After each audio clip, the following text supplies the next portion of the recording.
participants are positioning for a successful transition. My name is Sefina Akinibage, and I'll be moderating today's session. Before we begin, just a few quick housekeeping points. We are live on Zoom and also streaming via the CSCS YouTube channel. So welcome to everyone joining us online. Please keep your microphones muted throughout the session. Feel free to drop your questions in the chat box as we go along. We'll take them during the Q&A session. A short survey will also be shared at the end of the webinar. It's currently in the chat box, and we appreciate your feedback. All right, let's get started. To formally kick us off, it's my pleasure to invite the chairman of CSCS PLC, Mr. Temi Popola, to deliver the opening remarks. Over to you, sir. Good morning, Sefina. Thank you very, very much. Distinguished guests, our regulators, leaders of trade associations, market operators, and all participants that are joining us today. On behalf of the board of the Central Securities Clearing System PLC CSCS, I'm extremely delighted to welcome you to this important stakeholder engagement session as we continue preparations toward the implementation of the T+1 settlement cycle in the Nigerian capital market. You would recall that just 2 weeks ago, we convened industry leaders and exchanges under the theme, Driving Market Efficiency, Exchanges and the Transition to T+1 Settlement. That conversation focused largely on market infrastructure, on strategic alignment, and the broader efficiency gains expected from shorter settlement cycles. Today's engagement builds on that foundation by focusing on another critical driver of a successful transition, which is market readiness at the operational level. As we move closer to implementation, it is important that every segment of the market ecosystem is adequately prepared for the realities of a compressed settlement timeline. This is why the role of trade associations and industry groups becomes increasingly important at this stage of the transition. Let me acknowledge at this point the continued leadership of the SEC, the Securities and Exchange Commission, under the leadership of Dr. Imomotimi Agama, alongside the efforts of the T+1 Settlement Cycle Implementation Committee and all stakeholder groups that are represented here today. Trade associations occupy a very unique position within the capital market ecosystem. Beyond representation, they serve as very important channels for coordination, for industry engagements, for knowledge sharing, and operational alignment across market participants. Associations such as the Association of Securities Dealing Houses of Nigeria, ASHA, the Institute of Capital Market Registrars, ICMR, custodians, fund managers, and other industry bodies will play a very critical role in ensuring their members are informed, prepared, and aligned ahead of the transition.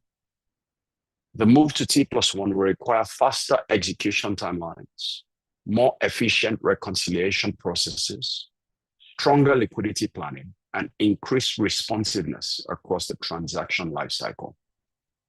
Achieving this successfully will depend on how effectively market participants adapt their internal processes and collaborate across the value chain. At CSCS, we have continued to work closely with stakeholders across the market to support implementation readiness and to strengthen the operational framework required for a seamless transition. Our focus remains on maintaining efficiency, resilience, and confidence within the post-trade environment as the market advances toward a shorter settlement cycle. Today's webinar, therefore, provides an important opportunity to engage directly with industry associations to address practical considerations and to reinforce the collaborative approach required to ensure successful market-wide adoption. As we progress toward the go-live dates, I would like to encourage all stakeholder groups to please sustain engagement with their members, to prioritize readiness initiatives, and to continue contributing actively to the implementation process. The success of this transition will not be defined solely by technology or timelines, but by the strength of industry collaboration and our collective commitment to building a more efficient and globally competitive capital market. In closing, I reaffirm CSCS's commitment to working closely with the Securities and Exchange Commission, with the exchanges, with trade associations, and with all market participants to ensure a seamless and a successful transition to T+1 settlement. Thank you once again for joining us today, and I wish you all a very productive and insightful session. Thank you. Thank you very much, Mr. Popola. I think that really highlights the importance of industry-wide collaboration as the market continues to prepare towards implementation. At this point, I would like to invite the regulator, represented today by Mrs. Bukola Rufai, Director, Registration, Exchanges and Market Infrastructure Department of the Security and Exchange Commission, to deliver the special remarks. Over to you, Ma. Thank you very much, Safina. On behalf of the DG, I'm genuinely honored to deliver these remarks. I bear good tidings and I salute the CSCS chaired by Mr. Temi Popola and the CEO, Mr. Shantali, as well as the members of the committee that are championing the cause of transitioning to T+1. It is with profound gratitude to the Almighty and a deep sense of duty to the Nigerian people that I speak on behalf of Dr. Momotimi Agama today at this gathering. We gather not merely to mark a technical adjustment, nor to celebrate a procedural reform. We gather to bear witness to a moment when architecture of our capital market quietly but unmistakably takes a step into the future. Today, we announce the transition of the Nigerian capital market from a T+2 to a T+1 settlement cycle, taking effect on June 1st, 2026. To the casual observer, this may sound like an arithmetic of days, but to those of us who have labored in the engine room of this market, it is the arithmetic of trust, the geometry of confidence, and the calculus of competitiveness. Settlement is at the heartbeat of the capital market. It is a moment at which a promise becomes a possession, at which a trade becomes a title, at which intention becomes ownership. To shorten that cycle is, in a very real sense, to shorten the distance between Nigerian investor and her wealth, between an issuer and his capital, between the economy and the world. From 3 days to 2 days, and from 2 days to 1 day, and soon in the future, from 1 day to 0. This is not the language of incrementalism, it is the language of transformation. Permit me to set the journey in its proper context. For decades, the Nigerian capital market operated on a T+3 settlement cycle. On 28 November 2025, after extensive engagement with stakeholders, comprehensive readiness testing, and deliberate strengthening of our post-trade infrastructure, we successfully transitioned to T+2. 6 months later, we stand on the threshold of T+1. This space is intentional. It is neither rushed nor reluctant. It is the disciplined cadence of a regulator that understands two truths simultaneously. One, that markets must evolve to remain relevant, and that the evolution without stability is merely turbulence wearing a new name. We chose a phased approach because we are stewards of savings of pensioners, of the retirement contributions of civil servants, of the investments of widows and orphans, of the trust of foreign institutional investors who must be persuaded every single day that Nigeria is worth their confidence. A reckless reform betrays that trust. A measured reform ends it. And so, with the Central Securities Clearing Systems PLC having deployed the technological foundation with the Nigerian Exchange, having tested its systems, with custodians, brokers, registrars, and settlement banks having undertaken industry-wide readiness exercises, we now move with confidence to T+1 on June 1st, 2026. So what T+1 really means to us. Let me speak very plainly about the transition it delivers. First, it compresses risk. Every additional day between trade execution and settlement is a day in which counterparty risk lives, breathes, and threatens. By halving the settlement window, we materially reduce probability of failed trades, the exposure of clearing members, and the systemic vulnerability that lurks in the gap between agreement and finality. Second, it liberates capital. Under T+1, an investor who sells shares on Monday receives value on Tuesday. That is not a bureaucratic detail. That is liquidity placed in the hands of Nigerians one day faster. Liquidity that can be reinvested, redeployed, or simply enjoyed. Multiplied across millions of trades, this is a structural acceleration of capital velocity in our economy. Third, it sharpens our competitiveness. The world is leading markets. The United States, India, Canada, Mexico have moved to T+1.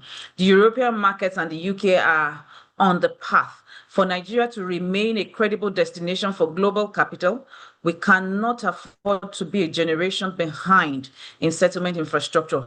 Today, we close that gap as we transition on June 1st, 2026. Fourth, and perhaps most important, it builds the foundation for the next move. T+1 is not the destination. T+1 is a disciplined runway from which we shall, in due course, take off into T+0. That is same-day settlement when the entire ecosystem is ready. We have already confirmed that technological foundation exists. The remaining work is operational, behavioral, and institutional. We will get there. This transition does not stand alone. It is one movement in a larger symphony of reforms reshaping the Nigerian financial landscape. On 7th April 2026, FTSE Russell announced the reclassification of Nigeria from unclassified to frontier market status effective 21st September 2026. This is not a small thing. After our painful exit in 2023, occasioned by foreign exchange repatriation challenges that frustrated international investors, we have walked the long road. We have done the hard work of reform. We have rebuilt the bridges that were broken, and the world has noticed it. Independent analysts project that the reclassification alone would attract benchmark-driven inflows in the conservative range of 840 million to 1.04 billion United States dollars into Nigerian equities. Our market capitalization has already crossed the historical 130 trillion naira mark and continues to rise. Nigerian flagship names, MTN Nigeria, Dangote Cement, GT Co, Zenith Bank, Seplat Energy, Nestle Nigeria, Goa Foods, Nigerian Breweries, are once again on the radar of global passive and active investors.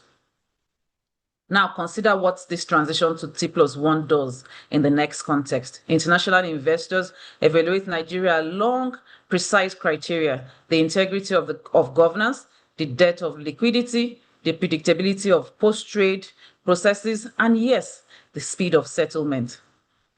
A market that re-enters the FTSE Frontier Index in September with a T+1 settlement cycle already in place is a fundamentally different proposition from a market that returns burdened with legacy infrastructure. We're not merely returning, we're returning upgraded. We are not the Nigeria the world left behind. We're the Nigeria the world is coming back to. Let us be clear about architecture in this reform. Nigeria's sovereign credit rating has been upgraded.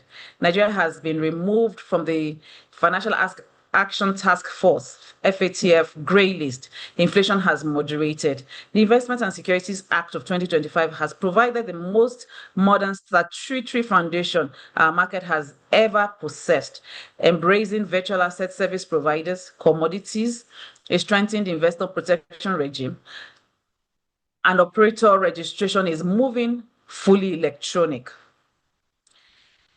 A harmonized corporate governance reporting template is being deployed. The Investor Protection Department of this commission stands operational. Each of these reforms on its own is significant. Today, they constitute a coordinated reconstruction of the credibility of the Nigerian capital market. Settlement reform is a connective tissue that binds these reforms into a single cohesive narrative, a narrative that says clearly and without apology that Nigeria is open for serious capital, governed by serious rules, served by serious institutions. Our brokers and dealing members, the compression of settlement timelines demands the elimination of operational slack. There is no room for manual workarounds, for late confirmations, for processes built on assumptions of forgiveness. Your system must keep pace. Your people must keep pace, and your culture must keep pace. To our custodians and registrars, you are the silent guardians of investor entitlement. T+1 places you at the center of a tighter choreography. We expect and will enforce the high standards of automation, accuracy, and accountability. To our settlement banks, liquidity management under T+1 is not what it was under T+2 or T+3. Funding cycles, forex settlements, and intraday liquidity arrangements must be rigorously calibrated. The Commission, in concert with Central Bank, will continue to monitor closely. To our institutional investors, pension funds, asset managers, insurance companies, the reform expands what is possible. Faster settlement means faster portfolio rebalancing, sharper alpha capture, and more efficient cash management. We urge you to seize these advantages. To our retail investors, the ordinary Nigerian who has placed savings in our market, the reform is ultimately for you. It means your money works harder for you. It means your sales reaches you sooner. It means the market belongs to you in a way that is more immediate and more real than ever before. And to our international investors, Nigeria is listening. Nigeria is reforming. Nigeria is delivering. Bring your capital. Bring your expectations. We intend to meet both. Let no one mistake this moment for an arrival. T+1 is a station, not the terminus. The Commission has made clear, and I affirm today, that our phased strategy contemplates eventual movement to T+0. That is same-day settlement. The technology is ready. The infrastructure is ready. What remains is a careful sequencing required to ensure that pension funds, asset managers, foreign portfolio investors, and retail participants all transition without disruption. We will not be reckless. We will not be reckless. But neither will we be timid. When the ecosystem is ready, we will take the final step. Nigeria will stand among the most settlement-efficient markets in the world. Distinguished ladies and gentlemen, history is rarely made in a single dramatic gesture. More often, it is made in the patient accumulation of disciplined choices to reform when reform is hard, to modernize when modernization is contested, to lead when leadership is lonely. The choices made by the Commission, by our sister regulators, by our market institutions, and by the Honorable Minister of Finance and the government of the Federal Republic of Nigeria are choices of that kind. On June 1st, 2026, when the bell rings on the first T+1 trading day in Nigerian capital market, it It will not be a bell announcing the close of an old order. It will be a bell announcing opening of a new one, a Nigeria more efficient, more transparent, more globally integrated, and more deeply trusted than the Nigeria of yesterday. This is the work. This is the movement. This is the moment. And by the grace of God Almighty and through the resolve of the Nigerian people, this is only the beginning. Thank you all for listening. And this is a speech of Dr. Timi Agama, the DG of SEC, delivered by me, Hafsat Olubukola Rufai, the Director in charge of registration, exchanges, market infrastructure in the Nigerian capital market. Thank you. And in SEC, of course, precisely. We are the Nigeria the world is coming back to. Thank you very much, Mrs. Rufai. That was very valuable insight there, particularly around alignment across the market and the importance of collective readiness as we move towards T+1. Thank you so much. Thank you, Mrs. Rufai. And thank you, Dr. Agama. So now I'm going to invite the MD and Chief Executive Officer of CSCS PLC, Mr. Shehu Shantali, to deliver the CEO's address. Over to you, sir. You have the floor. Thank you, Safina. The DG Securities and Exchange Commission, represented by Mrs. Hafsat Olubukola Rufai, the Chairman of Central Securities Clearing System, the Chairman of ASHON, the President and Chairman of ICMR, the President of AACN, and also our anchor, the MD CEO of Standard Chartered Nominees, distinguished regulators, representatives of trade associations, market operators, industry stakeholders, my colleagues at CSCS, ladies and gentlemen.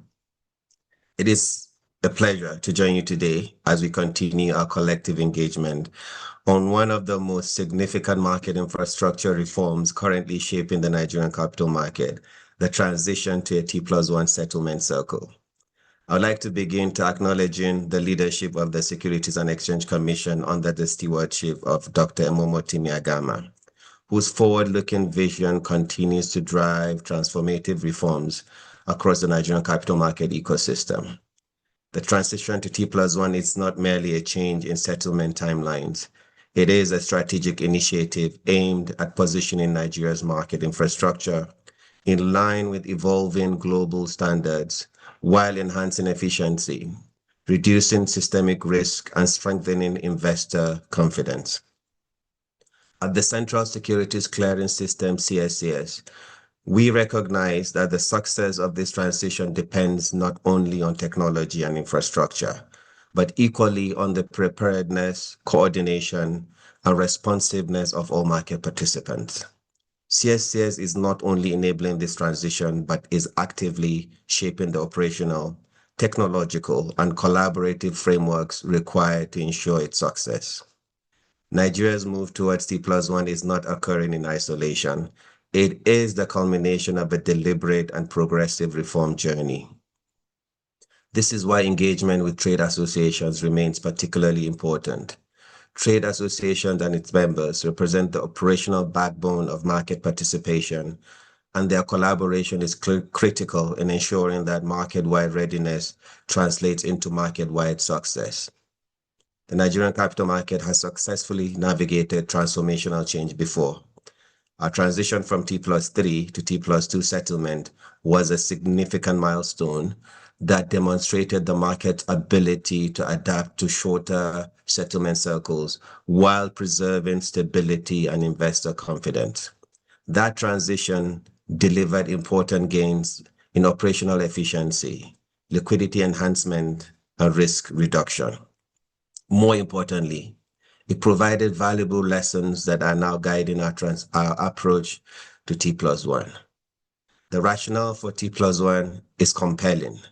Shorter settlement circles reduce systemic risk by narrowing the window of exposure between trade execution and settlement completion. They enhance liquidity by enabling investors to redeploy capital more quickly and improve overall market efficiency. Just as importantly, they align Nigeria with global market trends, ensuring that the country remains competitive in attracting both domestic and international investment flows. However, these benefits can only be realized if the underlying market infrastructure evolves to support the increased speed and complexity that T+1 demands. Additionally, the move to T+1 introduces a much narrower operational window, requiring a corresponding acceleration in post-trade processes, information flows, funding arrangements, and operational decision-making. Activities that were previously accommodated over multiple days must now occur almost simultaneously and with significantly reduced tolerance for delay or manual intervention. Stakeholders across the market have rightly highlighted several operational concerns, including automation, delays in trade confirmation and contract note dissemination, fragmented communication between market participants, and the need for better synchronization between our securities market and the financial markets, especially as it relates to foreign exchange funding. There have also been concerns regarding operational strain on market participants and the need for enhanced testing, coordination, and readiness activities. At CSCS, these concerns have been taken seriously and have informed a broad program of technological enhancement, process optimization, and stakeholder coordination. Over the past month, CSCS has continued to invest significantly in upgrading critical market infrastructure to support a seamless transition to T+1 settlement. A major area of focus has been the enhancement of straight-through processing capabilities across the post-trade environment.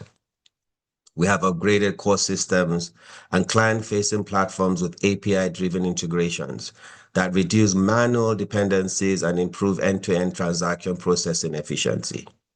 These integrations are designed to ensure that trade information moves seamlessly across brokers, custodians, settlement systems, and other market participants within timelines that support T+1 settlement obligations.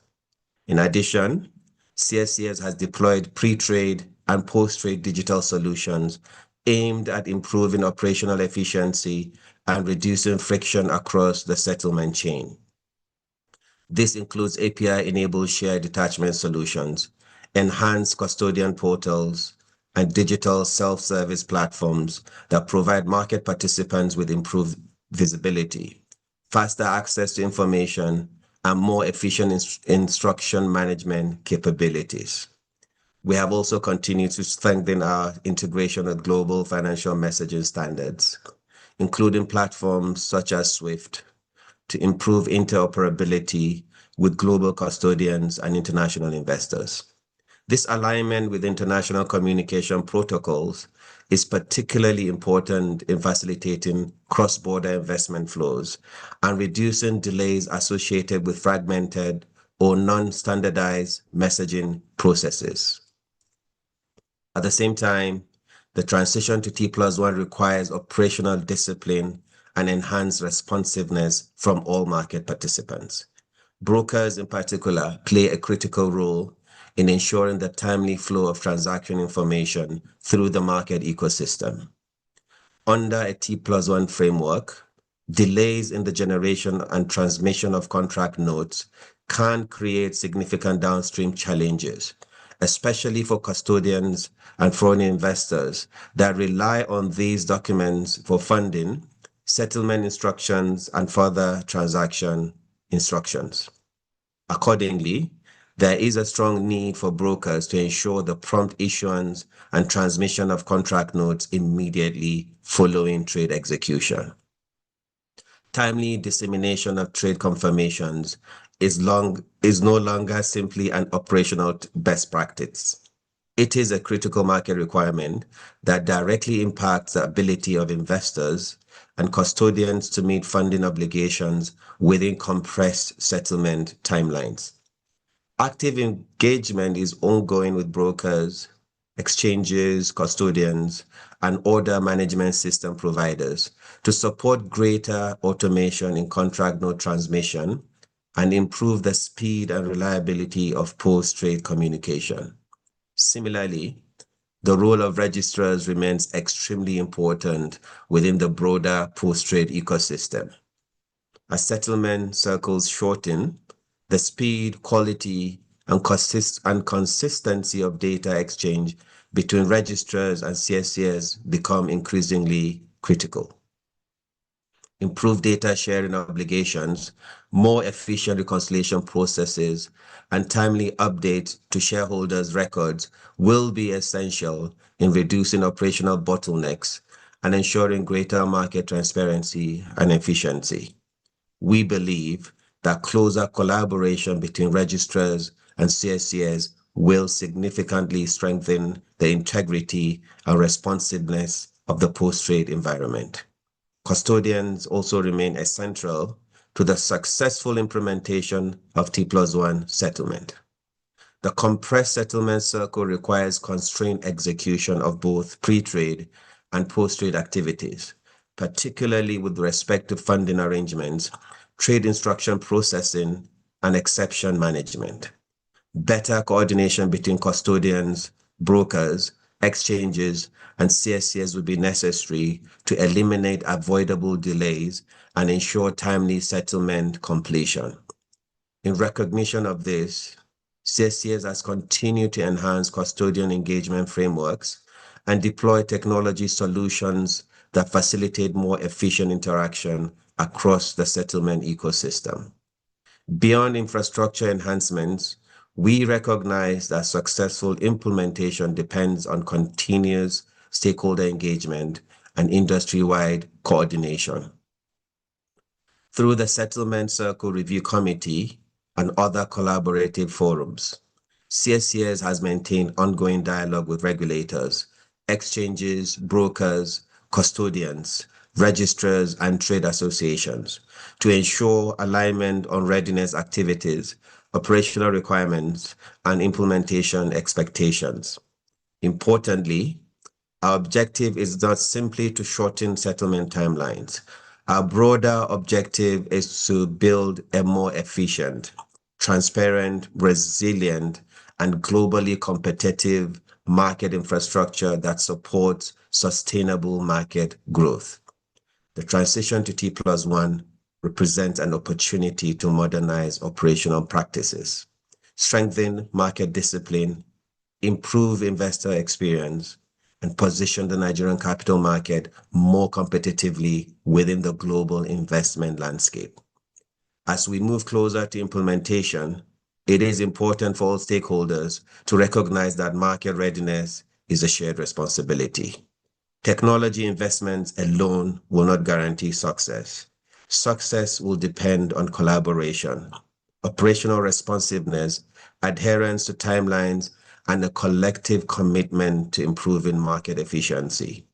At CSCS, we remain fully committed to supporting this transition through continuous system enhancements, operational support, stakeholder engagement, and infrastructure innovation. We will continue working closely with all market participants to address emerging challenges, strengthen operational readiness, and ensure that the Nigerian capital market is fully prepared for this next phase of its evolution. The transition to T+1 is ultimately a reflection of the market's ambition and its readiness to evolve in line with global best practice. Together, through partnerships and shared commitment, we can ensure that this transition strengthens market integrity, enhances investor confidence, and unlocks new opportunities for growth and development within the Nigerian capital market, our market. Thank you all for your continuous collaboration and commitment to advancing the market. Thank you.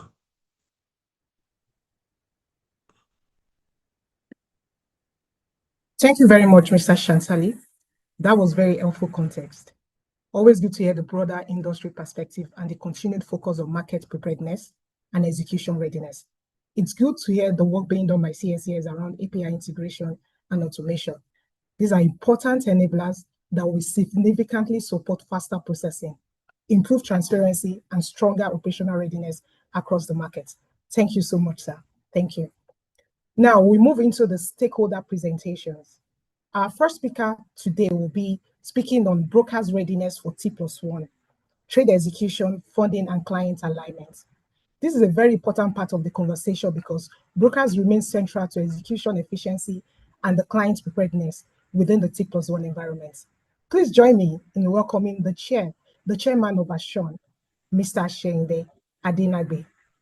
You have the floor, sir. Thank you, Sefina.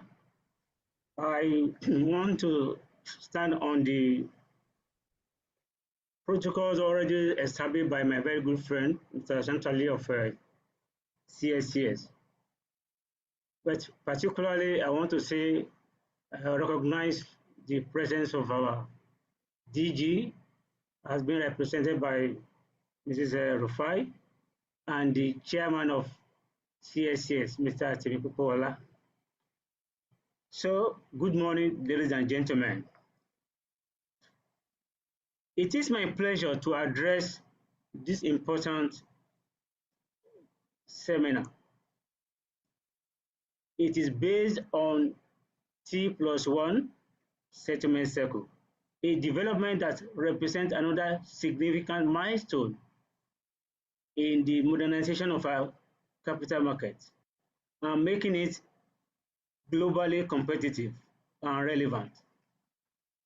On behalf of the Association of Securities Dealing Houses of Nigeria, that is ASHON, I commend the organizers of this engagement and all stakeholders who have continued to work tirelessly towards strengthening the efficiency, competitiveness, and global relevance of the Nigerian capital market. Brokers' readiness. The conversation around T+1 settlement is timely and very necessary. Around the world markets, we know that every market is evolving rapidly today. And this is driven largely by technology, by innovation, and changing investor expectation. But the globe witnessed COVID-19 pandemic, which really further accelerated the transformation and compelling of institutions across industry to have a rethink about their traditional way of operating. For us as stakeholders and stockbrokers of this country, the COVID-19 pandemic was a turning point. It forced many of us to move from semi-automated operations to fully embracing digital systems and emerging technologies. Today, technology has defined how we execute our trades and how we communicate with our clients and manage operations and have value for all their investment. Indeed, the world has become a global village. Development in world markets are quickly reflected across other through technology, through social media, and mainstream communication channels. Consequently, the mindset of today's stakeholders or stockbrokers must be centered on innovation, adaptability, and resilience. It was therefore not surprising that when discussion around reducing the settlement cycle commenced, ASHON and its members embraced the initiative positively. Our representatives actively participated in various committees and stakeholder engagement established to drive the transition process, while the ASHON Secretariat consistently disseminated updates and relevant information to all members. From our own standpoint, the Nigerian broker community is substantially prepared for the transition to T+1. If we could do from 3 to 2, nothing will stop us from moving to T1. Our major reason for this confidence is that our market already operates substantially as a pre-funded market. Before you buy, you must have money in your account. Funding processes have become highly digitized, and clients can transfer funds seamlessly through electronic banking platforms without waiting for checks to clear or manual confirmations. Investors now expect speed, efficiency, and immediate value for their transactions. In fact, many of our members have traditionally operated their back office process almost as though trades were already settled on T+1, particularly on buy transactions. The only practical limitation over the years has been the timing of settlement proceeds. Now, time of execution.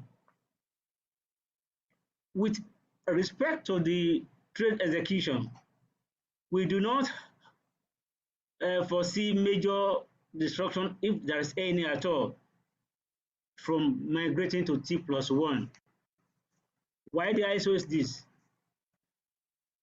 The banking sector has undergone tremendous technological advancements, with real-time online banking now firmly established. Once client accounts are funded, trades can be executed immediately and efficiently. Furthermore, many investors today transact through order management systems, that is OMS, digital trading platforms, and other forms of direct market access. This has significantly improved execution speed and operational efficiency. Importantly, our business solution providers and technology partners are already working closely and tirelessly with operators to ensure that all software applications and back office systems align seamlessly with the realities of the T+1 environment. So as brokers, we understand that operational readiness is not optional in a modern market ecosystem. We are therefore committed to ensuring smooth adaptation with minimum friction, if any at all. Funding and client alignment. The transition to T+1 also presents a major opportunity to improve client experience and strengthen their confidence. As I mentioned earlier, the evolution that has taken place within the banking industry must naturally be reflected within the capital market ecosystem. Today, transfer can be consummated through mobile applications, ATMs, internet banking platforms, and banking hall within seconds. There should therefore be no necessary delay between funding and trading activities. Once your account is funded, nothing stops your transaction from being consummated almost immediately. Historically, the longer settlement cycles created certain misalignments between the speed of deposit and the timing of settlement of proceeds. While clients could fund purchases almost immediately, they often had to wait several days after selling securities before accessing their proceeds. This imbalance limited the full benefit of direct cash settlement and sometimes created avoidable pressure for investors and operators alike. Many clients have consistently expressed the desire for faster settlement timelines. As operators, we frequently encounter situations where investors urgently require access to their proceeds for personal or business obligations that is very urgent. In some cases, clients have had to seek bridge financing from banks or some other digital lending platform while waiting for settlement to complete. But with the move to T+1, we believe that all this will be normalized. Improved liquidity, access for investors, and all this will boost confidence and align our market practices more closely with a global standard. The expectation is high, and we believe that we are up to the task, we are ready for it, and we shall follow it to the letter. Ladies and gentlemen, I want to let you know that T+1 is a welcome and progressive development for our market. The speed of delivery is what guarantees and ensures clients or investors' participation in our market. So with T+1 coming on board, I think there will be more confidence, in the market. Speaking from the broker's perspective as well, we believe that the market is ready for this transaction or transitions. The extensive collaboration and consultations, technical sessions, webinars, and stakeholders engagements that accompany the migration from T+3 to T+2 and now T+1 have provided adequate and sufficient preparation for all the participants to explore. We are optimistic that the implementation will proceed smoothly and seamlessly. We do not anticipate any significant trade failure or system downturns, particularly given the level of preparation already undertaken by operators and technology providers. All our providers, technology providers, are also on the same page as the brokers. Therefore, whatever is needed has been taken care of in their platform so that there won't be any failure, there won't be any downturn. Let me conclude by reiterating the fact that Action's commitments to supporting every initiative aim at deepening the market efficiency, enhancing investors' confidence, and positioning the Nigerian capital market for global competitors is very high. Investors are waiting, operators are ready. The kickoff time is now, that is June 1st, 2026. Let the market move forward. This is our desire, and we are already there. Thank you all for your attention. I wish you a very productive session, and God bless Nigeria, God bless our operators and the entire stakeholders. Thank you very much.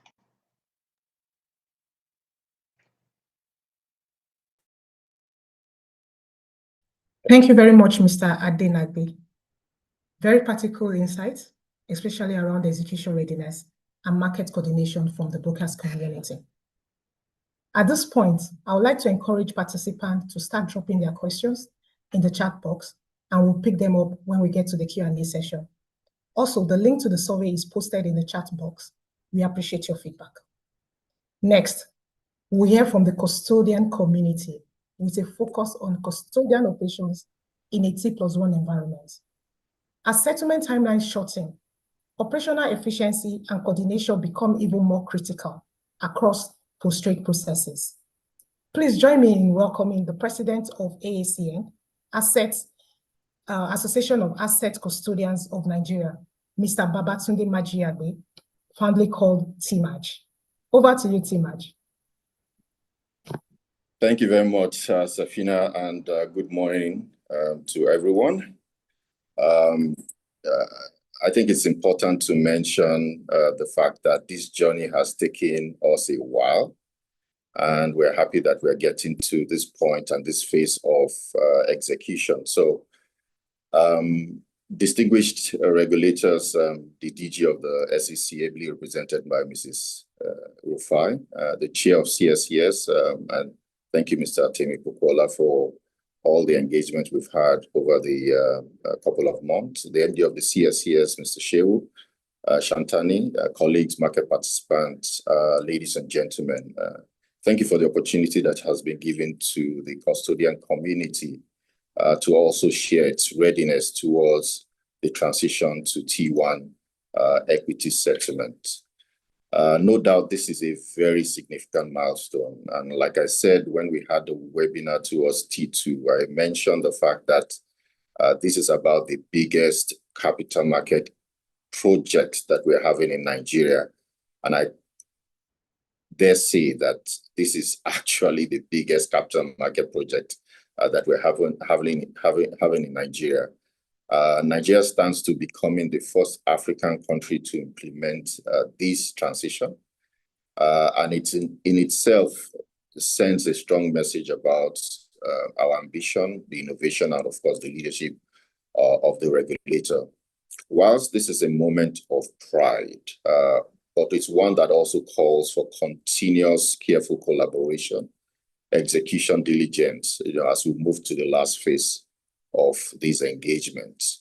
I must say, cordial thanks to the SEC, the NGX, as well as the CSES and the entire market for the very detailed work that has been done. I think for the benefit of those in the room and those online, it's important for us to tell you why it matters to custodians.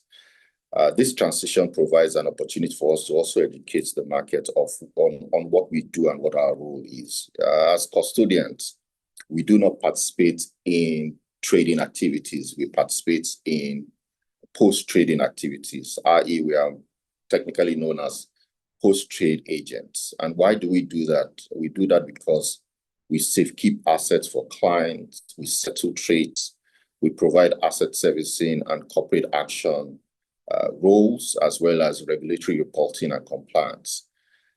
We custody for both domestic and foreign investors. We are their eyes and ears in the market, and we act as a key bridge between investors and the market infrastructure. So our role in settlement cycle changes or a settlement cycle environment is very, very important. And especially when the timelines are beginning to be compressed, like we're seeing in Nigeria, precision for us is actually non-negotiable, right? Understanding the investor landscape and the investor changes in the market is very important for us to understand the impact of what we are doing and why it's a big deal. And like I said earlier, a massive project in Nigeria.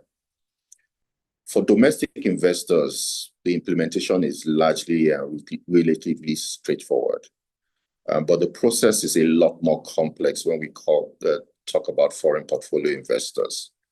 And let me give you the reason why that process and why this is a major project for the market and for you to appreciate what has been done in the last couple of weeks. This complexity arises from multi-layered structure for foreign capital injection into the market. On the trading side, FPIs would appoint an international broker, and the international broker would then appoint a local broker.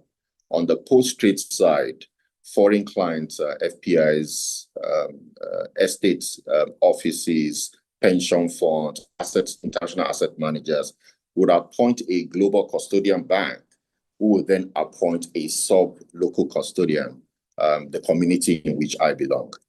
Also, there's a component that speaks to FX provided by authorized FX dealers in the market, who will play a critical role in funding settlement and in doing the conversion when capital is injected into the market.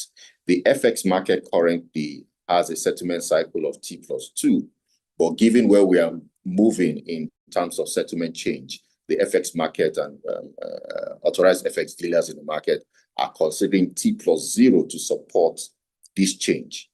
So I'm giving you a view as to how complex this implementation is so that you will not think it's a switch on and a switch off button. So essentially, if you look at the chain, from exchange to local brokers, to international brokers, to global custodians, to FX providers, to sub-custodians, etc., just shows you how massive the ecosystem is as we move on to the last phase of this cycle. So essentially, the dependence on complex interconnected ecosystem is very, very important as we move into the last phase of our implementation. So in a nutshell, this one will be being so it's not easy. It is a massive change. And for some of us that think that the shift from T+3 to T+2 was easy, it wasn't easy. It involved a whole lot of activities. And this is where I would have to thank the committee that was set up by the SEC and the NGX and the CSCS to drive the activities that we've done, that we've seen so far. From a custodian perspective, what have we done so far? I think the custodian community have been very much supportive of the initiative, working with different stakeholder groups. For us, we looked at a more structured and proactive approach, leveraging on some of the methodology that we used when we transitioned to T+2, and we can see that that worked well then, and that's the required playbook that we're using today. We've engaged extensively with key shareholders across the ecosystem. We've actively participated, like I said, in the Settlement Cycle Committee. We're voiced in that committee, and we thank the committee for always listening to us when we come, bearing good tidings, I would call it, because of the back and forth in engagement. Our involvement has also brought the streamlining of technology. For instance, the brokers are now mandated to issue contract note within an hour of trading. I would say that what has happened in terms of interactions in the last couple of weeks had not happened in this market for, let's say, the last 2 years. So we've had massive engagement and massive technology, as the MD of CSCS has mentioned when he was speaking, around the changes that need to happen, because this market has to be there has to be clock movement from one stakeholder to the other for us to be able to avoid any issues as we move on. So I would say well done to everyone. I mean, we did recognize early that T1 is significantly more complex than T2, particularly for cross-border flows. We also have embarked on international engagement.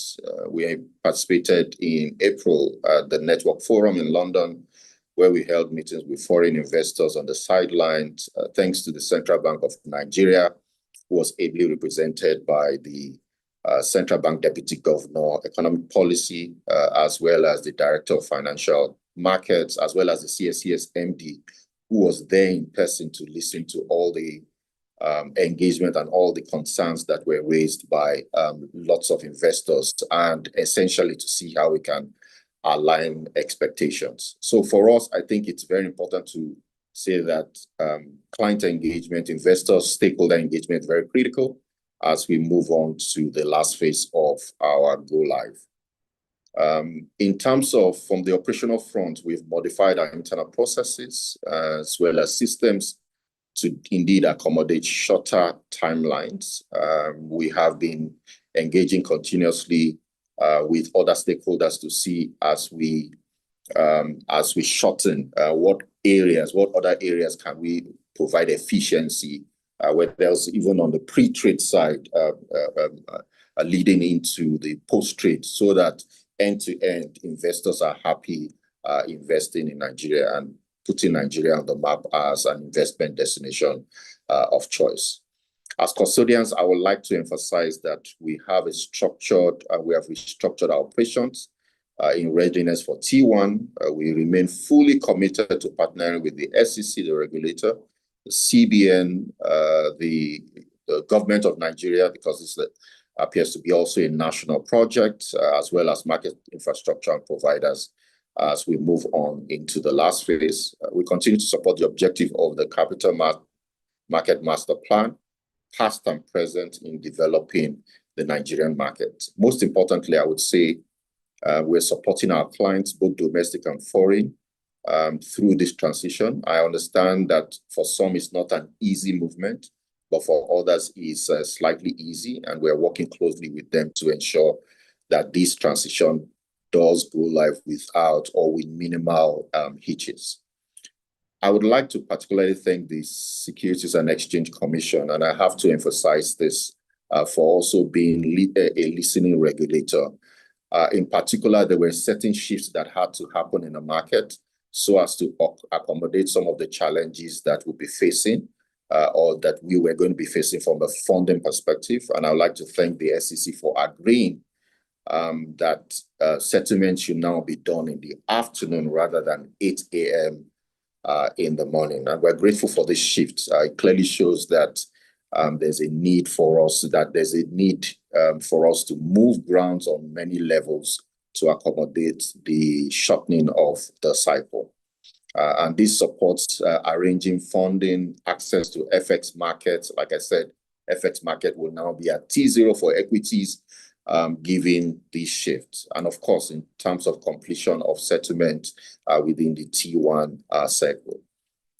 In summary, I would say to ensure a smooth, seamless, and successful go live, let us approach this milestone with both confidence and discipline. Any word, any concern raised by any party within the value chain is one that we should take in to see how we can all the well and improve the flows that come in from the point of decision to invest right to the point of the life cycle of that investment, which also includes repatriation for foreign players. At the end of it all, I'm sure that we would have cause to revisit some of the things that we've done over the last couple of weeks. And by June 1st, I would say that it will be getting it right rather than just ticking the box for all of us. So on behalf of the Association of Asset Custodians and the custodian community, I would like to say we are ready and we are fully in support of the market as we transition in a careful and disciplined approach. At this point, I would like to say thank you, and I'll yield the floor back to Madam Moderator. Thank you.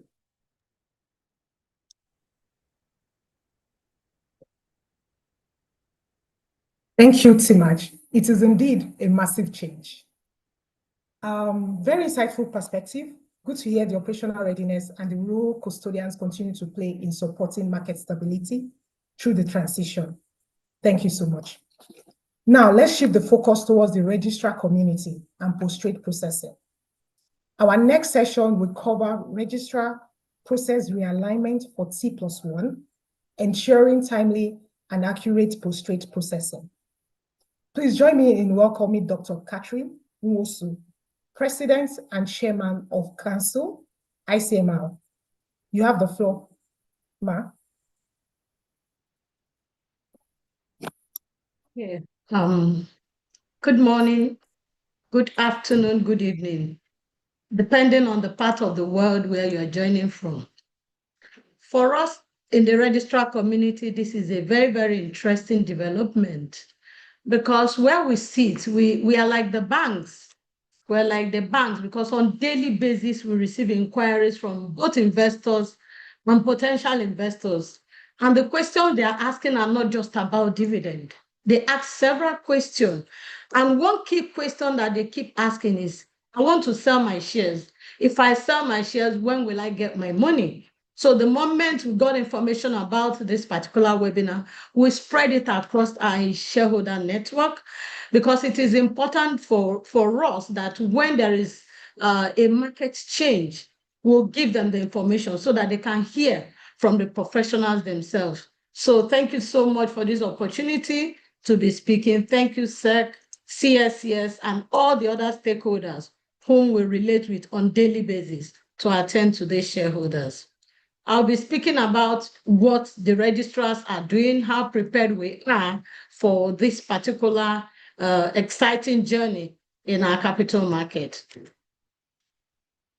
My opening thoughts, the overview, what T+1 means to us, what is happening with the registrar community across the world, why it is a big deal for the registrar industry, what we have done and what we continue to do to ensure that we align our processes, the impact and the opportunities it provides for us, as well as the practical roadmap for our market.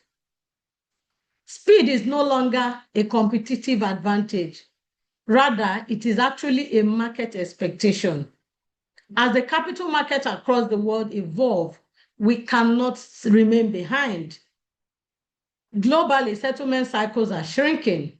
So T+1 is not just a timeline shift, it is a process transformation across the market. And the question is, are we truly ready for settlement within 24 hours? Are we truly ready for investors who sold their shares to get their proceeds quickly? Are we truly ready to ensure that investors get the kind of information that they require at every point in time? So T+1 is then explained by other speakers that it means that transactions must be completed within 1 business day. Within 1 business day. And what are we saying? We have to align with what is happening across the world. We transition to T+2. I mean, for us from the registrar industry, the bigger challenge is over, because that transition from T+3, which we remained for a very long time, was a bigger challenge for us. And this one is going to be much, much easier. What it means is faster access to funds or securities, reduced counterparty risk, and improvement in the market efficiency, improvement in our ability to attend to investors and give them the right information. On daily basis, they engage us with different questions. Some that want to invest, they want to know how would they invest. They compare investment in the capital market to other investment that they have, that once they invest, they use fixed deposit, they use banking services. Once I deposit my money, I can see my money. Why should I buy shares and I don't see the value immediately, and I don't see my shares immediately? So this shift to T+1 is part of a broader global movement towards faster, more efficient capital market. Now, leading markets across the world like US, Canada, and others have already transitioned into this T+1 settlement cycle, and the risk is being reduced across the world. So for emerging markets like ourselves, I mean, T+1 is both necessary and competitive imperative for us. It signals market maturity, and it aligns with global best practices and positions our market to attract more foreign investments. So why is T+1 a big deal for the registrar community? Now, it significantly increases the operational expectation. No room for excuses. No room to say that we are still reconciling. Under the previous T+2 cycle, at least we had more flexibility to identify and correct errors. But with T+1, the time and space is compressed, and the entire post-trade timeline is reduced, meaning that there is no room for delays. There is no room for inaccuracies that can lead to settlement failures, operational risk, and reputational damage. So ultimately, with T+1, the registrar has become so critical enablers of market efficiency, speed, and investor confidence. We can confidently tell an investor that when you buy shares, within 24 hours, it will settle in your account. And for those that are selling, that when you sell your shares, within 24 hours, your money will be credited to our account. And what we did was, a lot of the investment community that we have, we notified them about this session. And I was looking through at their attendee record, I saw that a lot of them joined this session, and that they are listening and hearing from the professionals to understand how it will help the investment journey and how they can benefit from what we are doing in our market. So what does process alignment mean for the registrar? It means that there is urgent need for reduction of manual interventions in all that we do. We must eliminate operational bottlenecks. We must improve our turnaround times, and we must adopt more automated and integrated systems. Our major stakeholder that we speak to on daily basis is the CSS. And I'm happy when the MD of CSS mentioned a couple of the things that they are doing, because for us, we are expecting to have a straight-through processing for everything to work out, not a situation where we'll still be required to upload transactions, download transactions. Systems should be integrated through APIs so that they can talk to themselves. As transactions are settling, they are moving into the accounts, and the investors get the benefits that they need to get. Process alignment also involves strengthening coordination between our internal system, because a lot go through the process internally as well. So both internal systems and external stakeholders must speak together at every point in time. The brokers, the custodians, the depositories, the regulators, who is there to ensure that every one of us do what we are expected to do. So what are we doing, or what have we done? We have taken time to redesign our workflows to fit into the T+1 timelines, so as to eliminate inefficiencies within our workflow. Automating repetitive tasks. Yesterday, I was having a conversation with my team members, and the worry has been, how can we take the payment of dividend to what is happening in the bank? An investor will enter bank, go to ATM, you withdraw your money. Investor will enter the bank, meet a teller, and his or her problem is solved without meeting the second, third, or fourth person. That is where the registrar wants to be. And we're saying that, and my team confirmed to me that actually, if an investor should request for unclaimed dividend, that investor should be able to get it within 1 hour, if systems are speaking to themselves. And I know that that is where we want to go. And that is the like of thing, the kind of innovation that T+1 is bringing. So strengthening coordination across every stakeholder is very, very important for us to succeed and go to where we want to go. What are the operational readiness and transformation activities that are important for us as registrars in this particular process? Our key functions affected by the new system include trade confirmation processing, the interactions, the need for us to get information from CSCS has become faster, has become quicker, and that will help us to close, so that when an investor sees what he has in his account, those records are accurate and do not require further reconciliation. Shareholders' records have to be updated real time so that we will be able to make payments to investors when it is time to do so. Corporate action readiness is another area, because I want to give an example of what happened sometime towards the end of last year. A couple of registrars received letters from the SEC requesting us to confirm why interim dividends approved by the board were not paid within 3 working days, in line with SECRU. And looking at the process, you found out that when the board approves this interim dividend, there is need to notify the market, there is need for register to close, there is need to observe the settlement cycle. So all those flow did not make it possible for us to meet this 3 days deadline given by SEC.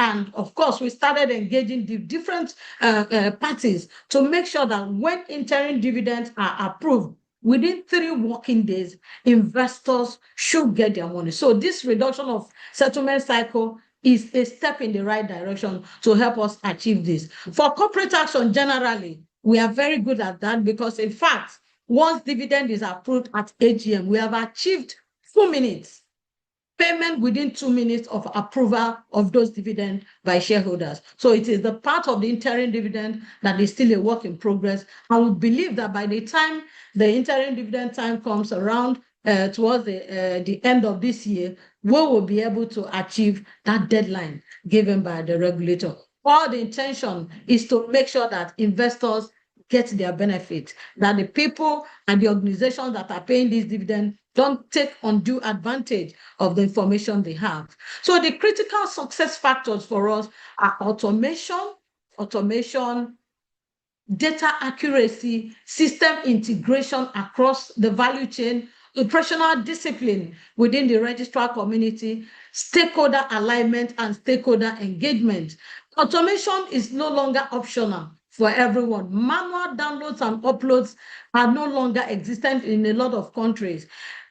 The #1 registrar in the world, Computershare, manages clients across the world. So they work across with different settlement cycles and they are able to efficiently deliver. So we here in the Nigerian space will be able to achieve whatever requirement that we have. So having straight through process across the value chain cannot be overemphasized. Paper-based processes must be digitized, and we have taken process. A lot has been digitized already, but we know that our unclaimed dividend payment processes must also be digitized, because if anything happens and the investor does not receive the benefit, whatever preaching, whatever encouragement you are giving to that investor will not work. So working together with other stakeholders, including NIFs, to make sure that these activities, the timelines are reduced, will help us to improve our market. So being proactive now, because we know that today we are transitioning to T+1. T+0 is around the corner, and we are all working towards ensuring that we automate every processes, remove every manual process, work on the repetitive activities to ensure that we are ready for blockchain, for tokenization. Automation is the backbone of T+1 readiness across every operator. Registrars are not sitting back. What have we looked at to enable T+1 readiness through people, technology, and ecosystem collaboration? Integration with CSCS, integration with stockbrokers, better interaction with stockbrokers, because we do a lot together. Shareholders come to them, shareholders come to us.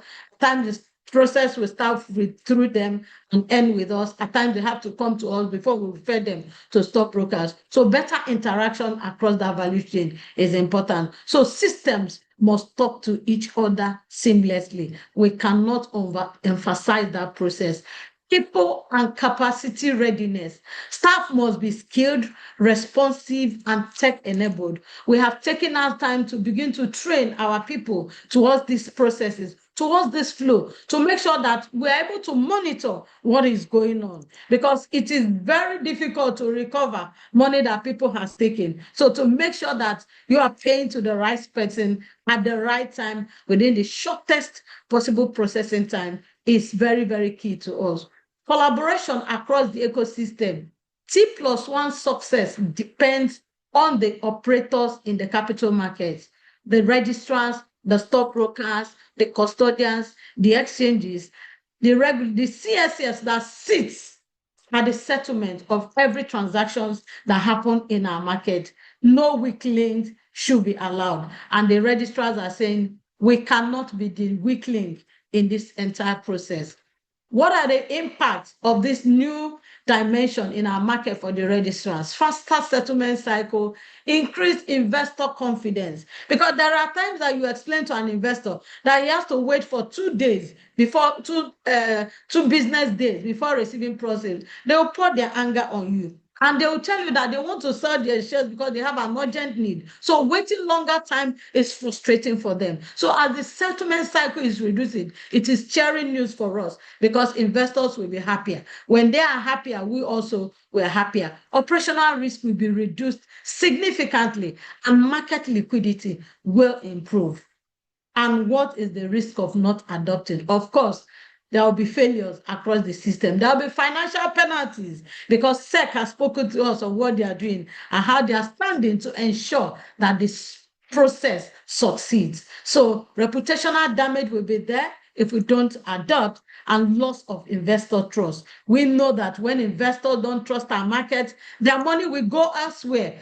And we cannot be encouraging investors to come to our market and that there are failures here and there to frustrate them. So this new system brings a lot of opportunities for us as registrars. Digital transformational leadership across the system, because the vantage position where we are we meet a lot of investors virtually, physically, and even potential investors. They speak to us to ask us questions about what is going on in the market. So that will give us an opportunity to be able to speak proudly to the community about what our market is doing. We will have enhanced service offering across the system, and then we'll be able to provide data-driven insights to investors, and this will give us competitive advantage, not just in Nigeria, but across the world. The practical roadmap for us, we have recommended actions both for the short term and medium to long term. And first in the pack is the process review that we have done, because the T+1 settlement cycle is taking off barely in 2 weeks' time. System upgrades, that has been done, and we are ready for that. Stakeholder engagement, this has started.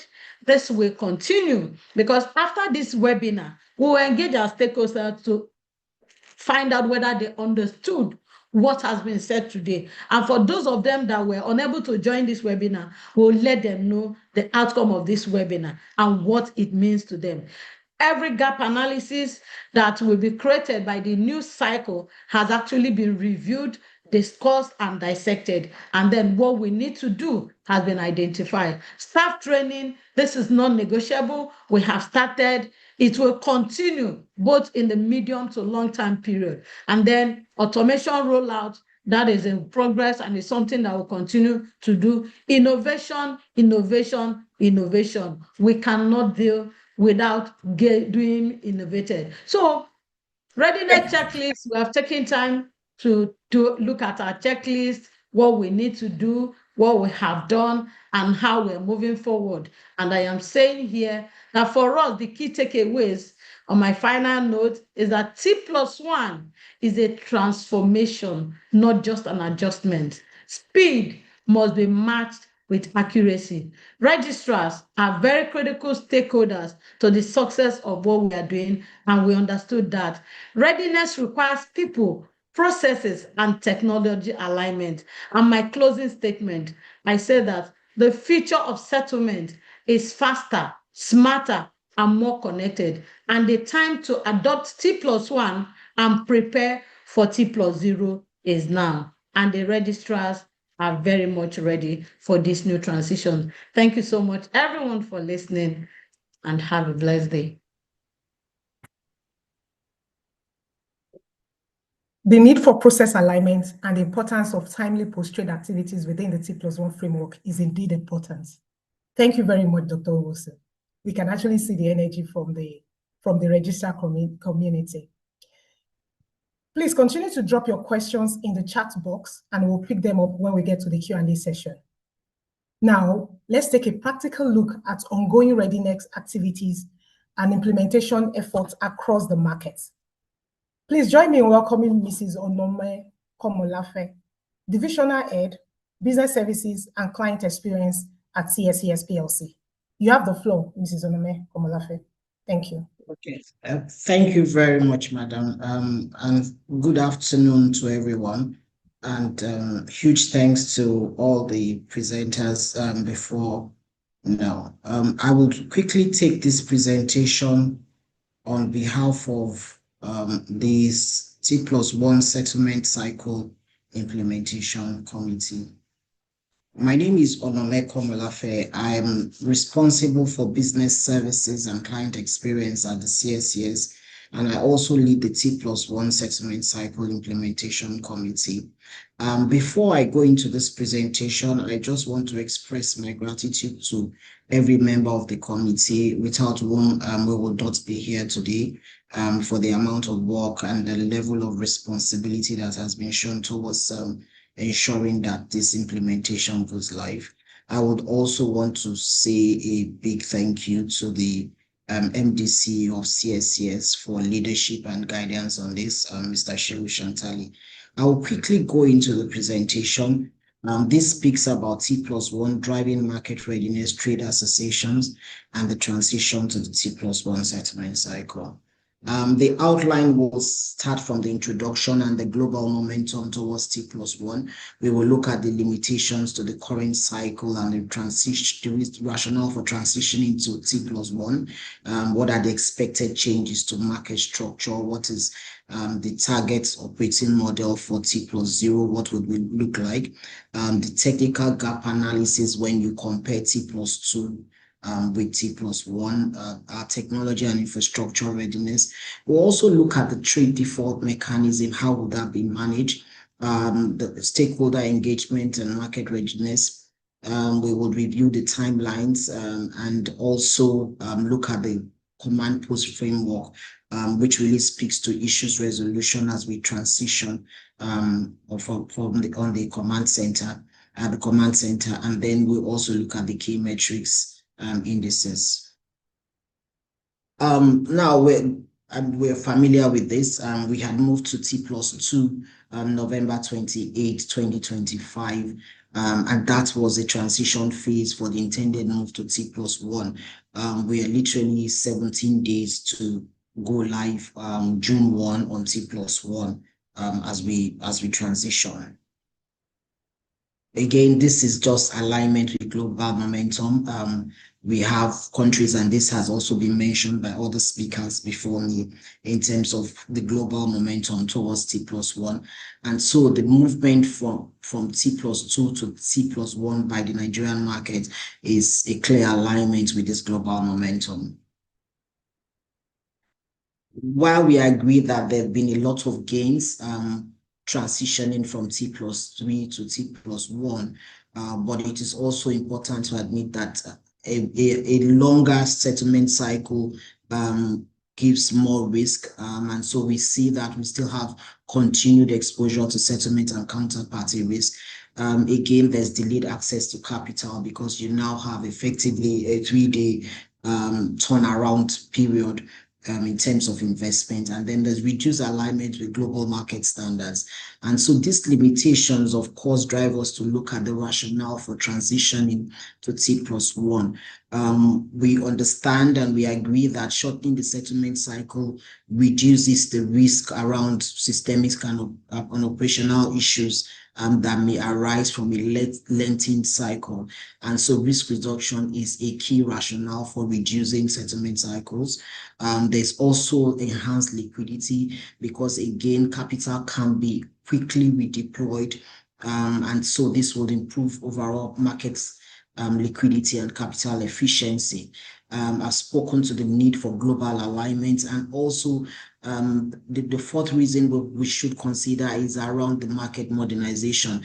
A lot of the speakers from the trade associations have attested to the fact that a lot of operational inefficiencies have been corrected as a result of this transition into T+1. If we were not transitioning, we'll probably still be with those operational inefficiencies, those lack of automation, and not utilizing those options and opportunities for better automations, better use of technology and people and infrastructure. So again, this is one of the rationale for transitioning, because there's improved infrastructure, improved automation, and just general market modernization as we transition to T+1. There have been certain changes to the market structure in the last few weeks as we transition. The Nigerian Exchange Group, the NGX, has extended its trading hours from 2:30 p.m. to 4 p.m. So instead of closure at 2:30 p.m., we have closure of the NGX market at 4 p.m. The post-trade allocation window opens at 4 p.m. and it's now a 30 minutes window and not a 2-hour 30 minutes window, which it was before. And so that's the post-trade allocation window closes at 4:30 after trade, and so it's 4 p.m. to 4:30 p.m. Also, part of the efficiencies that we have brought to the market as we transition is to ensure that daily members issue contract notes to clients within an hour of market closure. That is already live and operational as we speak. And then also CSS to ensure that settlement reports are issued within 30 minutes of completing post-trade. That has also gone live. We are at the final stages of just reworking certain aspects of it, but that is live already. What will the T+1 operating model look like? What you have in this slide shows the timelines for what will happen on T+0 and T+1. T+0, between the hours of 9 a.m.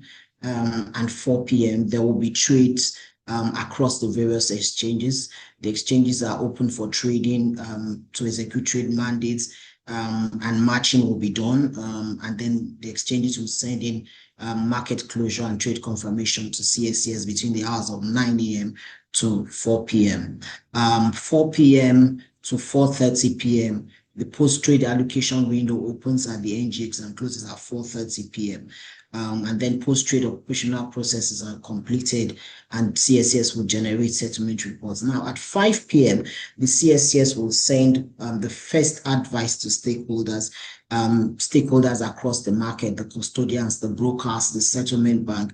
And that first notification, we refer to it as for your information, so that they have a view as to the trades that have occurred in the market on day T+0. On day T+1, based on the FYI settlement advice that had been received on day T+0, settlement banks are expected to review account positions and confirm unfunded positions on or before 12 noon. And it is expected that those confirmations are sent to the CSCS at the stipulated time. CSCS will then engage the bank and the defaulting participants to ensure that obligations are met. Any account that remains unfunded by 2:30 p.m. is deemed to be in default. The final advice is sent to stakeholders at 3 p.m. by CSCS. That's the final settlement advice. We call it the final and irrevocable settlement advice, and that goes out at 3 p.m. to all market participants. CSCS will upload the NIP settlement advice by 4 p.m. and the settlement will be done at 5 p.m. Net cash and securities will be settled at 5 p.m. This slide speaks to the technical gap analysis. What would change as we transition to T+1? There will be no activity modification. There will be no change in process. What we find out across the various activity is that there will be changes in timelines. No change in process, no activity modification, but just timeline changes. And in certain instances, there will be no changes at all, whether in modification of activity or in timeline. So in the process listed here, processes 1 to 5, there are no changes at all, whether in timeline or in activity modification. Trade execution, trade matching, preparation of trade file, trade confirmation, exchange closure advice would retain the current process and the current timeline. For activities 6 to 15, you have changes in timelines.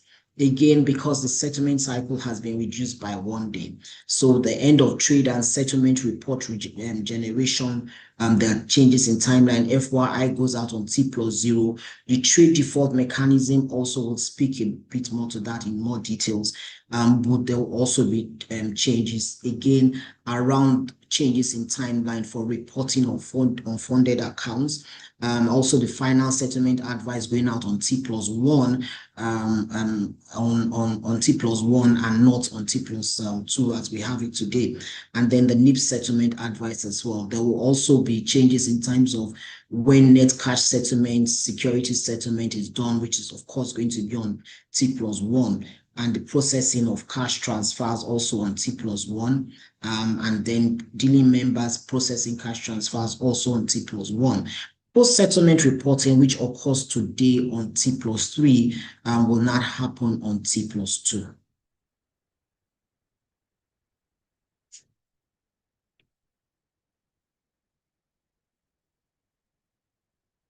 Technology and infrastructure readiness. How ready are we for this? I had spoken to some of the changes that we had made in the market, but very clearly automation requirements have been dealt with around contract note issuance, because it is very important that these contract notes are advised to the markets timely to enable other post-trade processes to also occur. We've also deployed APIs The president of ICMR also spoke to the need for these APIs and real-time processing. And these are even further being enhanced. This is to ensure that there's timeliness of CSCS trade settlement reporting to various stakeholders across the market. Also, we are also leveraging on protocols, standardized protocols and interfaces to ensure that there's seamless exchange of data and information across the market, just to ensure that there is a basis and a framework around participants' interoperability within the market. This would ensure that from the exchanges to the CSD to the registrars and the brokers, that interoperability would ensure timeliness around exchange of data and information. Also, we've also conducted industry-wide testing around this process, and very happy to announce that this was a very successful test with a 100% success rate. This speaks a bit more in details in terms of the trade default mechanism. On T+0, trades will be executed. They will be matched and confirmed, and CSCS will send notification at end of day to dealing members, custodians and settlement banks latest by 5 p.m. On T+1, it is expected that the settlement banks would escalate any unfunded cash settlement position on or before 12 noon. CSCS would engage the parties, the bank and the defaulting participants to meet the obligations. Unfunded positions at 2:30 p.m. it will be considered a default, and the final settlement advice will be sent out to the market by 3 p.m. NIBs will be advised by 4 p.m. and then where there's a default, CSCS will proceed with the default settlement process.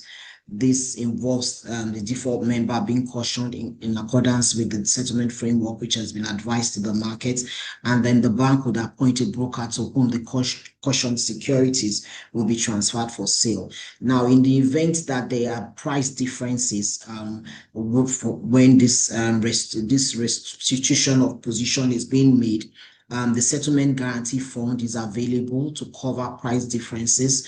There are also penalty and fines for trade defaults, and this remains stringent.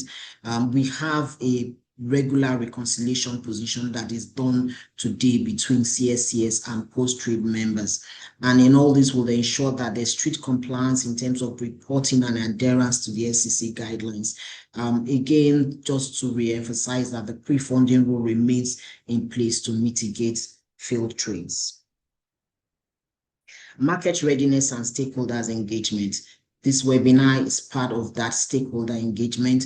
There's been a lot of work being done via social media and other media to ensure that the market is aware, and there's been a lot of engagement around how this would work.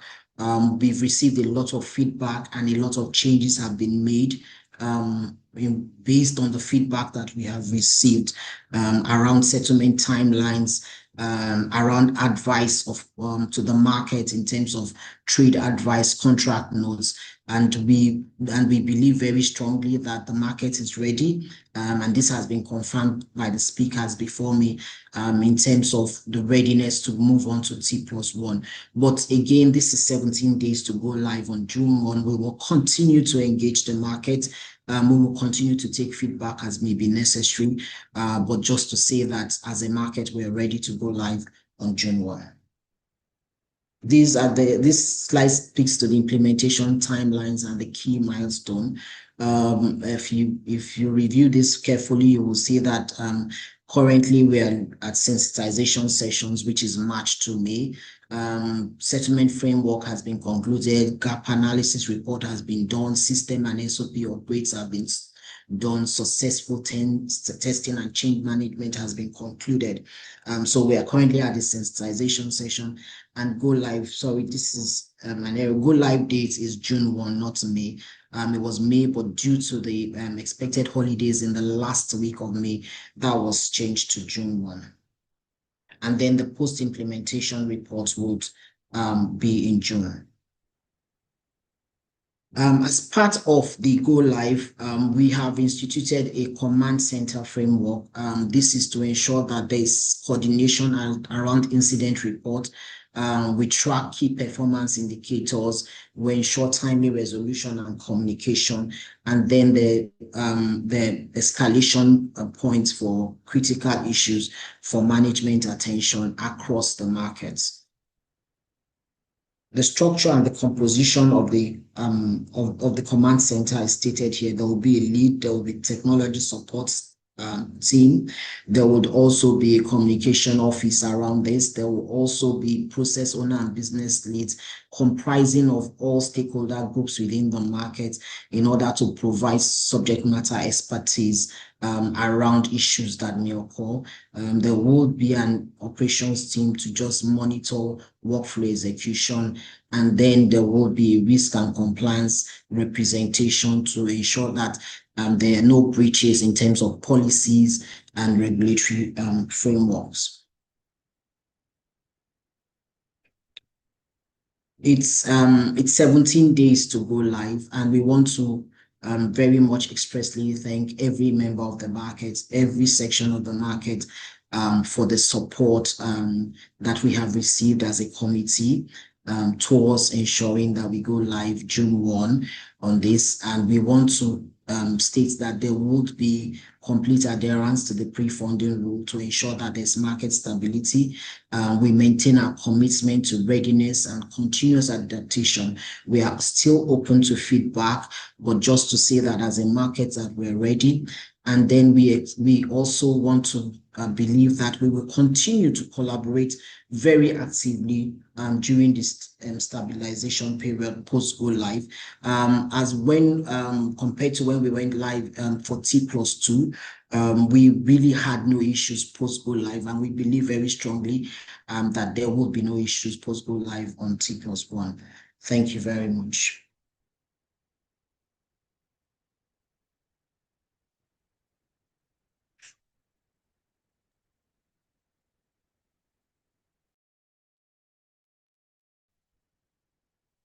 Thank you very much, Mrs. Tomolafe. That was a very clear and practical overview of readiness activities and the next steps as implementation efforts continue. We'll now move into the Q&A segment. We already have so many questions coming through in the chat box. So I will start with those and direct them to the relevant speakers. So let me look at the first question that we have.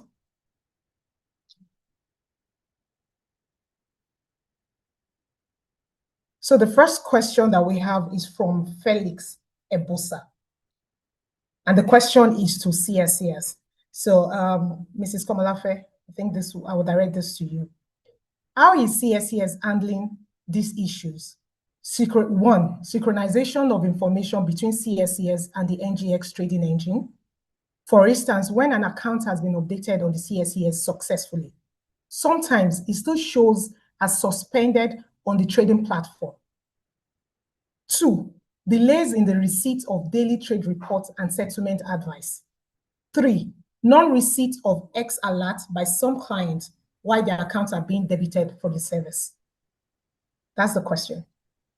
Thank you very much, Sefina. So one, synchronization of information between CSCS and the NGX trading engine. The writer says that when an account has been updated on CSCS, sometimes it still shows as suspended. I will say that that would be very unusual. It's not supposed to be so. And the process is that once it has been updated at CSCS, it would immediately update on the trading platform. But I think that timing is also important. It's possible that it was updated at CSCS. Maybe if it was updated at, say, 1 p.m. or 2 p.m., there might be some lag in terms of when it gets updated on the NGX trading engine. But at least we assure you that on a 24 hours basis, it is updated. But as much as possible, try to ensure that it is real time. Delays in the receipt of daily trade reports and settlement advice. I did speak to that in my presentation. Part of what we have ensured is to, and that has gone live, and we can confirm that we've received feedback from the market that the dealing houses are sending the daily trade reports to the market 30 minutes after end of trade. And in terms of the settlement advice from CSCS, again, In the last 1 week, we've also deployed a solution that ensures that the settlement advice gets to the market within 30 minutes after trade, to the maximum of 1 hour. So that has been resolved. Yes, we understand that that was an issue, but we've put in a lot of work to ensure a resolution. Non-receipt of X alert by most clients while their accounts are being debited for the service. I would share on the charts our contact center details, because this is an unusual. I personally trade in the market and I do receive my X alerts. But if there are clients that are not receiving their X alerts, we need to check that. Maybe it's a data issue. It might be that they don't have their telephone numbers updated on the system, or maybe some other challenges. But I know that a huge section of the market will confirm that they do receive X alert advice by clients. But again, we will look at this on a case-by-case basis. So I would share our contact center details so that we can resolve that. Thank you. Thank you. Yeah, thank you so much, Mrs. Komolafe. So I'm going to direct the second questions to our regulator, Mrs. Rufai. So the question is, as a financial analyst, I have been monitoring the effects of changes from T1, from T3 to T1 to T2, and now to T1 on the stock market and by extension of the economy. Since the adoption of T1, T2, market volatility has increased tremendously. Volatility comes with high risk. Stocks, we know, have financial values, which is a reflection of strong financial fundamentals of an organization, unlike the cryptocurrency market that is hinged on nothing but hypes. Crypto market settlement system remain at T120 and is so risky to trade in the market. So his question is, what measures has our regulator bodies put in place to safeguard the investments of shareholders? Mrs. Rufai.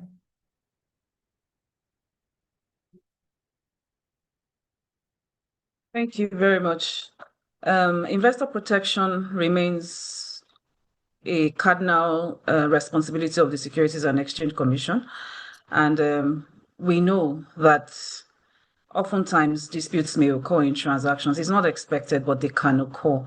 And we've got a complaints management framework that allows investors to report in the first instance to the capital market operator that they may be aggrieved with, and those ones have a few number of days to resolve the complaint. If they can't resolve, they escalate it to their SRO, where there's an SRO. And if there's where the SRO is also unable to report, then it can come to SEC. There are only major issues that should come to the SEC directly. Now, one of the things that is important in investor protection is knowledge sharing, because if you're empowered with knowledge, I think half of the problems is solved. And that is why we're supporting this session to the extent that we are, because we understand that people need to know the expectation when we're transitioning from one settlement cycle to another. And I know that with reduced settlement cycle, it is expected that risks are actually even moderated compared to when we had a longer settlement cycle under the T+3, T+2, and under T+1, it should be shorter. So I would simply just say that we are watching, we survey the market, we get reports on a daily basis, we do our post-trade analysis, and if there are things that any investors are not pleased with, we are, like I said, we've got a complaints management system that works very much appropriately, and if it is something of high impact, you can also as well escalates to SEC. And we don't, we have a zero tolerance policy for infraction. So if we see that any of the operators has done something wrong, we would not pat them on the back. We will do what is right in the interest of the investors. Thank you. Thank you so much, Director. So my next question is to Dr. Nwosu. And the question is from Chinazom Izuora. Registrar operations are inconsistent across registrars. Where is SCMR on the proposed consolidation? and harmonization of registrars' operations? When will the agreed and harmonized processes be exposed to the market and become effective? Thank you. All right, thank you very much. And thanks for raising this matter. We at the Registrar Institute have observed these lapses, and what we did was to review the documentation requirements that investors are expected to provide for different services. And we went through rigorous process, and that includes engaging the stakeholders, CSCS, stockbrokers, to review what we want to come up with. That has been done, and we went to SEC to also look at it, and SEC has approved. So what we did was to now send it to the stockbroker community. Ashon has a copy of what standard documentary requirement from registrar should be. Other stakeholders have been advised as well. So the next phase, which we are going through, is now to look at the other processes. We are done with documentary requirements. Now, how does a request move from one table to the other? We want to mirror what the bank do. If I want to open a bank account now, I will know the number of documents that I'll be required to provide. So it's a process, and we encourage investors and stockbroker community to call out any registrar that is not following those standard processes.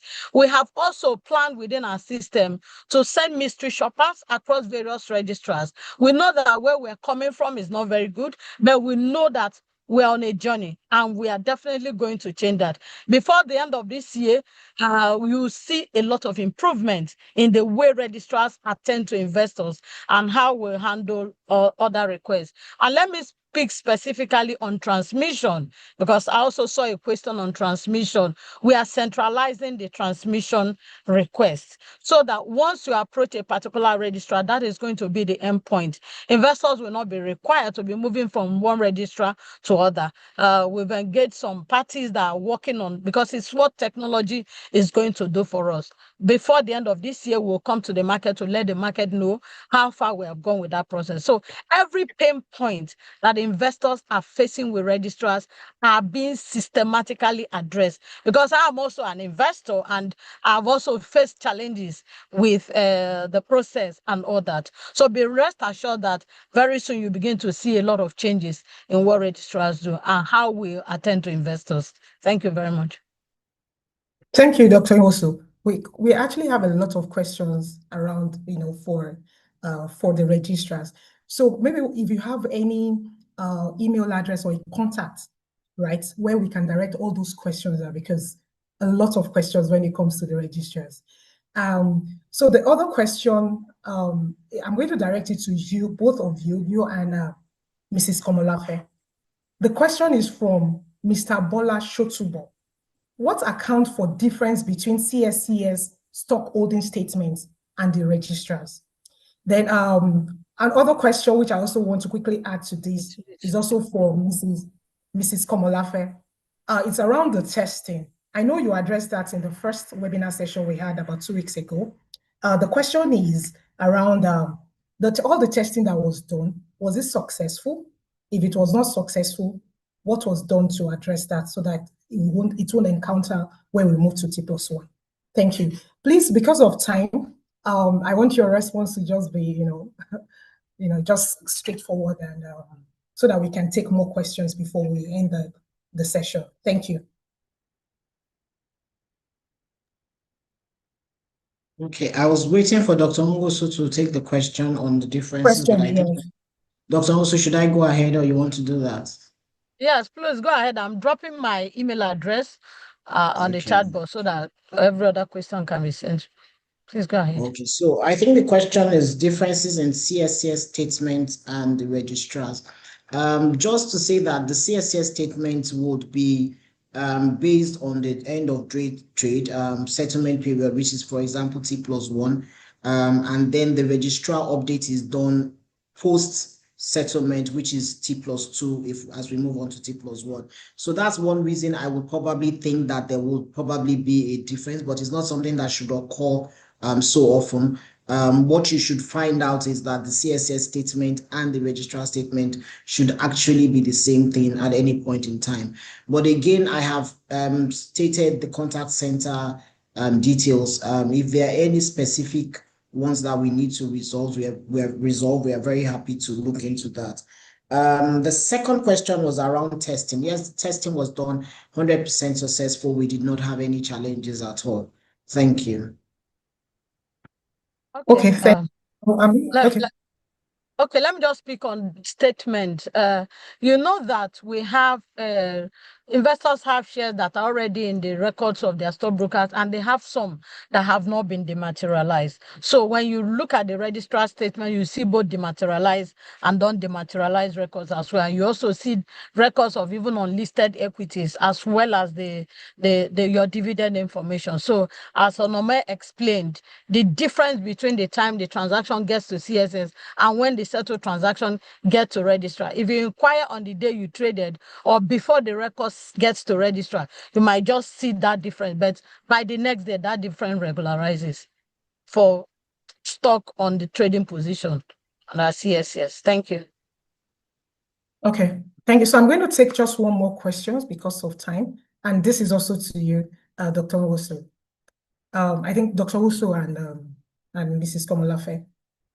If the settlement cycle is reduced to a T+1, what will be the cycle for amendment to records, especially at involved change of name? So any of you can take that actually.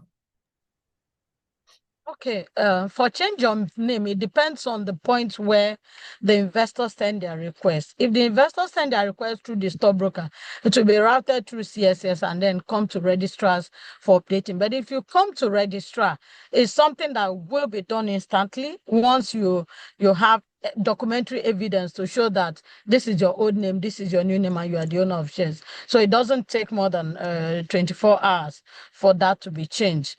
And what we are working on is to ensure that those changes, when they apply at the registrar's point, should flow into CSS records so that you don't have to go back through your broker to go and effect that change again. So the workflow is being redefined between registrars and CSS. Thank you.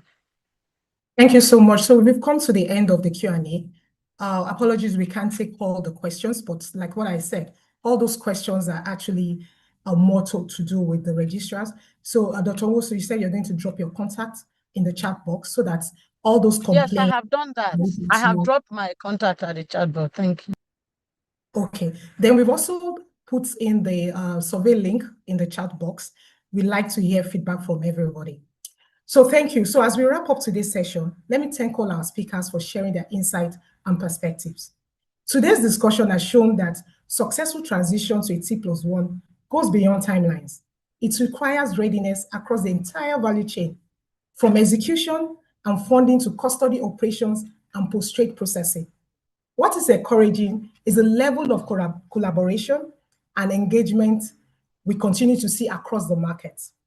And conversations like this remain critical as implementation progresses.